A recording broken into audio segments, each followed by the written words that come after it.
Bom, boa noite. A gente vai ler de novo hoje, né?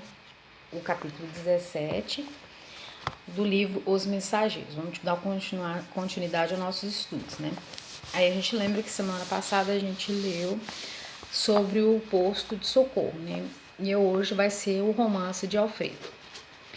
O romance de Alfredo. Depois de alguns minutos utilizados por nós no serviço de higiene reconfortadora, Alfredo convidou-nos à mesa, onde Ismália, com extrema fidalgia, mandou servir frutos diversos. Os senhores do castelo não podiam ser mais gentis. Servidores iam e vinham com grande jubilo a lhe transparecer no rosto. A palestra de Alfredo e as observações de Ismália estavam cheias de notas interessantes e educativas. E qual a sua impressão dos serviços em geral? Perguntou Aniceto, antecioso, dirigindo-se ao dono da casa. Excelente, quanto às oportunidades de realização que nos oferecem, respondeu Alfredo com tom significativo. Entretanto, não tenho o mesmo parecer quanto à situação em curso. As zonas em que servimos estão repletas de novidades dolorosas. O presente período humano é de conflitos devastadores e as vibrações contraditórias que nos atingem são de molde a enfraquecer qualquer ânimo menos decisivo. Desencarnados e encarnados empenham-se em batalhas destruidoras. Ela é uma lástima. Interessante aqui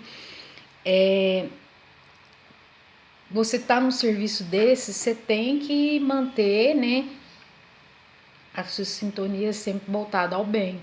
Porque se você se deixar levar pela dor do outro, lógico que a gente vai sentir, né? Mas se você deixar levar, você vai baixar seu padrão vibratório, você não vai conseguir ajudar, né? Interessante, tão importante que era, né? A luta dele aqui, né? Multiplica-se o número de necessitados que recorrem ao poço, continuou indagando nosso orientador, enormemente. Nossa produção de alimentos e remédios tem sido integralmente absorvidos pelos famintos e doentes. Tenho 500 cooperadores, mas nós sentimos presentemente incapazes de atender a todas as obrigações. A massa de sofredores são incontáveis. Noutros tempos, nossa passagem se mantinha em sombras durante muitas semanas, mas agora, aqui ele vem falando, né, são 500 cooperadores, mesmo assim não tá dando conta de fazer tudo, né? Nesse instante, Ismália pediu licença para dirigir-se ao interior, e como Alfredo fixava os olhos nos meus aventurei-me a considerar. Ainda bem que tendes uma benegada companheira ao vosso lado. Ele e Aniceto sorriram, quase a um tempo só, falando ao administrador. Meu amigo, por enquanto não tem essa felicidade em caráter definitivo. Minha esposa e eu temos o devido compromisso na união eterna, mas ainda não lhe mereço a presença contínua. Ela é bondade celeste e eu a realidade humana. Depois de pequena pausa, prosseguiu com gentileza. Aniceto conhece-nos a história. Você, porém, a ignoram. Sentir-me-ei, portanto, contente em relatar algumas lembranças com benefício duplo. Aliviarei o coração uma vez mais, contando minhas faltas, e vocês dois, que talvez tenham em breve novo serviço na terra, aproveitarão por certo alguma coisa das minhas experiências. Ismália e eu guardavam um esgrilho de felicidade no mundo. No entanto, os salteadores perversos aceitavam minhas aventuras. Minha responsabilidade era enorme no campo dos negócios materiais, e longe de compreender as obrigações sublimes do esposo e pai, não procurava atender os deveres justos para com o lar e os 2 filhinhos que Deus me enviara ao cuidado doméstico. É interessante aqui, né, que é o que a gente está vivendo hoje em dia, né? Porque dessa epidemia, né? Será que não é para voltar a família, né? Voltar ao lar, ver as contradições, porque assim, são muita gente que, querendo ou não, viver no mundo de hoje é complicado. Se você não trabalha, como é que você vive, né? Então, assim, às vezes a pessoa deixa o amor da família, deixa da esposa, dos filhos, só visando no dinheiro, né? No trabalho, nos bens materiais, e esquece do mais importante também, que é a família, né? Esqueci-me, contudo, de que a virtude a qualquer tempo era atormentada pelo vício e minha nobre companheira foi vítima da maldade de um amigo desleal, com quem tinha em inúmeros interesses em comum no campo monetário. Minha esposa sofreu em silêncio a perseguição dele por alguns anos consecutivos, e quando meu desventurado sócio verificou-se a inutilidade da atitude criminosa, em franco desespero, buscou envenenar-me o espírito desprevenido. Começou por advertir-me quanto aos procedimentos dela. Atordoou-me envolvendo-a em acusações descabidas. Subornou criados domésticos e colocou espiões que seguissem minha querida Ismália nas tarefas de esposa e mãe. Esse homem exercia profunda influência sobre mim. E atendendo aos laços que nos uniam, minha companheira jamais se sentiu com bastante coragem para denunciá-lo. Enquanto dava ouvidos à calúnia, fora do meu círculo doméstico, tornara-me intolerável dentro dele. Não sabia contemplar minha esposa com despreocupação e a confiança absoluta de outra época. Via o mal nos seus mínimos gestos e queria descobrir segundas intenções, mas suas faces mais inocentes. Cheguei a acusá-la veladamente. Ismália chorou e calou-se. Por fim, nosso infeliz perseguidor subornou um homem de baixa condição que permaneceu certa noite ao lado de nossos aposentos particulares, como um vulgar ladrão, às ocultas, sendo eu convocada à prova máxima. Penetrei no quarto em extremo desespero e acusei em voz alta ao ver a companheira profundamente tranquila. Ismália levantou-se, receosa de minha saúde mental, mas não lhe atendi os rogos, procurando um louco, o compurgador da minha honra. Abriu violentamente grande armário antigo, vasculhando o quarto. Nesse instante, o vulto de um homem esgueirou-se na sombra do aposento próximo, e antes que eu pudesse agarrá-lo no meu ódio infrime, saltou a janela, alcançando o pomar de nossa casa. Corri desesperado, detonando balas a esmo, mas nada consegui. Regressei ao quarto e, para cúmulo da calúnia odiosa, o desconhecido deixara atrás de si um chapéu novo, rigorosamente moderno, mas para que se acentuassem meus sentimentos terríveis. Olhos congênitos vomitaram insultos.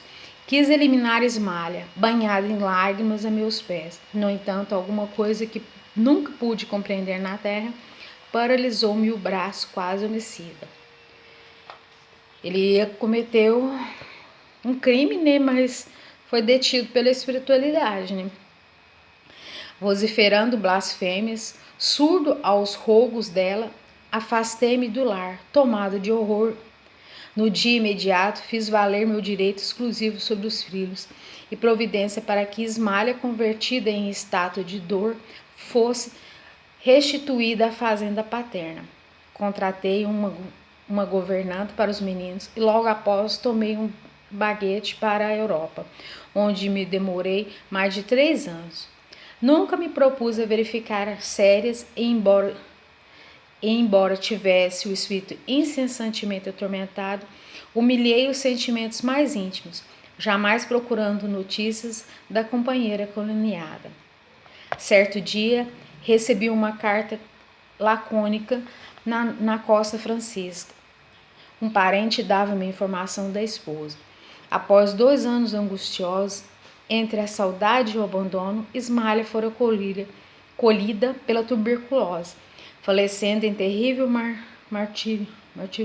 martirólogo moral. Deliberei então a volta. Fixei-me novamente no rio. Eduquei os filhos e conservei o doloroso viuvez no desencanto do coração. Os anos rolaram uns sobre os outros, quando fui chamada à cabeceira do ex-sócio agonizante. O infeliz, em face da morte, confessou o crime odioso, pedindo um perdão que infelizmente não pude conceder. Transformei-me desde então num louco irremediável. Cansado e envelhecido, procurei a propriedade rural dos sogros, tentando reparar de alguma sorte a injustiça, mas a morte não me deu ensejo e voltei para a esfera dos encarnados, em triste condição espiritual. Nesse instante, fez uma pausa para continuar comovido. Não preciso dizer que recebi de Ismália todo o amparo de que necessitava. Todavia, infelizmente para mim, estavam separados. Não merecia a bênção da união sublime. Ismália segue-me de perto, mas tem residência num plano superior, que devo esforçar-me por alcançar. Desde muito, dediquei-me aos serviços do nosso posto de socorro. Consagrei-me aos ignorantes e sofredores. E minha santa Ismália vem até aqui mensalmente, intensificar meu bom ânimo e amparar-me nas lutas. Mas não poderia ela transferir-se definitivamente para aqui? Indagou Vicente, tão impressionado quanto eu, com um romance comovedor. Alfredo sorriu e falou: sei que Ismália tem trabalhado para isso, que seu ideal de união eterna é idêntico ao meu, atendendo à circunstância de estar o superior sempre em posição de dar ao inferior. Mas não ignoro que fui advertido por nossos maiores sobre as minhas atuais necessidades, esforço e solidão. Preciso conhecer o preço da felicidade para não menosprezar de novo as bênçãos de Deus. É interessante essa frase aqui, né? Preciso conhecer o preço da felicidade para não menosprezar de novo as bênçãos de Deus. Sim, às vezes a gente fala, né? A gente só aprende depois que sofre, né? E é bem isso aqui, né? Ele precisa conhecer o preço da felicidade para não menosprezar, porque ele tinha toda a felicidade do mundo, né? Mas não acreditou, ele acreditou na calúnia, né? E perdeu o amor da vida dele, né? Perdeu o lar, perdeu tudo, né? Perdeu principalmente a tranquilidade da sua consciência, né? Minha esposa deseja descer para encontrar-se definitivamente comigo. Entretanto, é necessário que eu aprenda a subir. Por esse motivo, ainda não recebemos a devida permissão para o definitivo consórcio espiritual. Observando-nos a emoção, concluiu: estou resgatando crimes de precipitação. Pela impulsividade delituosa, perdi minha paz, meu lar, minha devotada companheira. Conforme ouviram, não matei nem roubei a ninguém, mas envenenei-me a mim próprio. A calúnia é um monstro invisível, que ataca o homem através de ouvidos invigilantes e dos olhos desprevenidos. É por isso que vem falando, né? Orar e vigiar, né? Então, assim, se ele tivesse tido um pouquinho mais de confiança na esposa, né? E tivesse procurado saber a fundo, né, o que estava acontecendo, não teria acontecido esse trágico. Não somente o caso dele, mas também da Lívia, né, há 2000 anos, também foi através da calúnia, né. Então, assim, é muito interessante que são vários romances, né, que a mulher está bem mais elevada e ela foi bem mais, teve mais resistência, né, e sofreu calada, porque ela aqui sofreu calada, toda calúnia, e como se diz, não revidou, não brigou, né? E até mesmo hoje em dia, né? Por mais que a gente esteja no século XX, ainda acontece muito, né? Às vezes a pessoa se deixa levar pela influência, porque às vezes uma pessoa consegue influenciar a outra de uma tal forma, né? E não procura saber ao certo o que realmente está acontecendo, né? E vai tirar a vida do outro por uma calúnia, né? Sem saber o certo que foi mesmo realmente o que aconteceu, né? Bom, aí eu vou dar espaço agora para quem quiser comentar, tá?